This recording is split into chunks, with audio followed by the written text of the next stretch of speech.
Isang mapagpalang araw sa ating lahat. Happy Sabat sa ating lahat mga kaibigan. Ngayon, dito kami sa aming maliit na sapa kasama ng mga kapatid.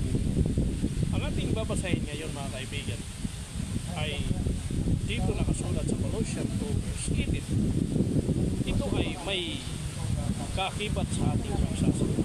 Ito ang sinasabi sa Tagalog: sino man ay huwag manakawan ng gantimpala sa inyo sa pamamagitan ng kusang pagpapakababa at pagsamba sa mga anghel na nananatiling sa mga bagay na kanyang nakikita, na nagpalalo ng kanyang nang walang kabuluhan sa pamamagitan ng kanyang akalang ukol sa laman.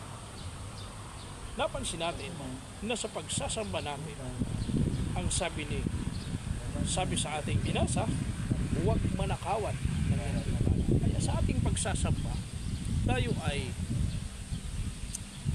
ang nag-iisip ng gantimpala. Ano ang gantimpala na ibinibigay ng ating Panginoon? Ito ay ang buhay na walang hanggang doon sa mga tunay na mananamba at sumasamba sa Kanya. Kaya nga sa ating pagsasamba, huwag tayong magpasasamba na may kapakumbabaan lamang sa pamamagitan ng ating ipinapakita lamang. May pagsamba sa anghel. Minsan itong mga mensahe na ipinapadala sa atin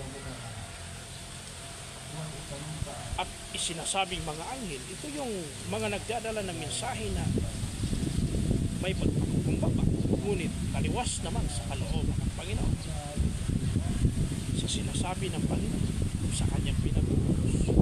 Kaya dito, huwag manakawan sa atin na imbis na ating pagsamba para sa Panginoon, ito ay mawawala sa atin. Sapagkat alam natin, ang sabi ng Panginoon sa Book of John 4:24, ang Ama ay humahanap ng tunay na mananamba.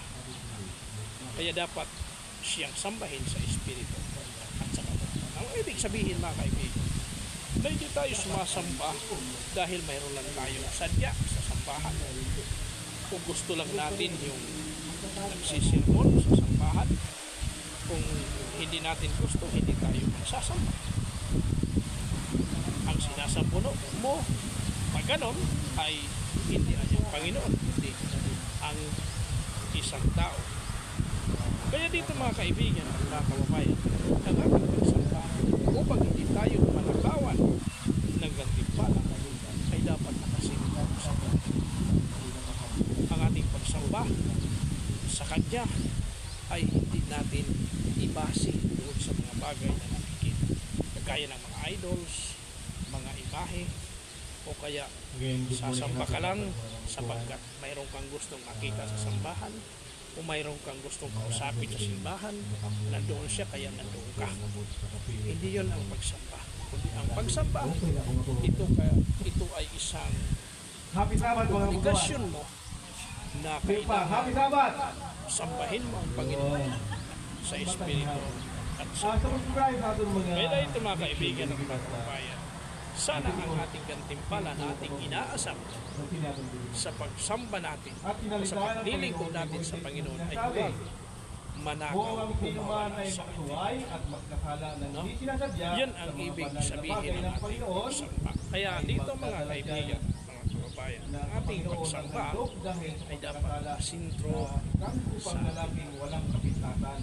Kaya ang gawain ng Panginoon sa kanyang ministry dito sa sanlibutan, tuwing araw ng ikapito, doon siya sa sinagoga, bitindig, babasa ng mga salita ng banal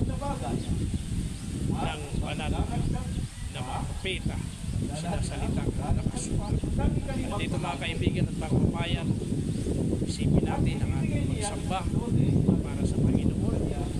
Hindi tayo sumasamba dahil tayo ay may gusto lang, hindi tayo sumasamba sa Panginoon dahil tayo ay may kailangan lang, o hindi tayo sumasamba sapagkat mayroon lang tayo gustong hilingin sa Panginoon. Ang ating pagsamba ay ito ay obligasyon natin, ang gawain bilang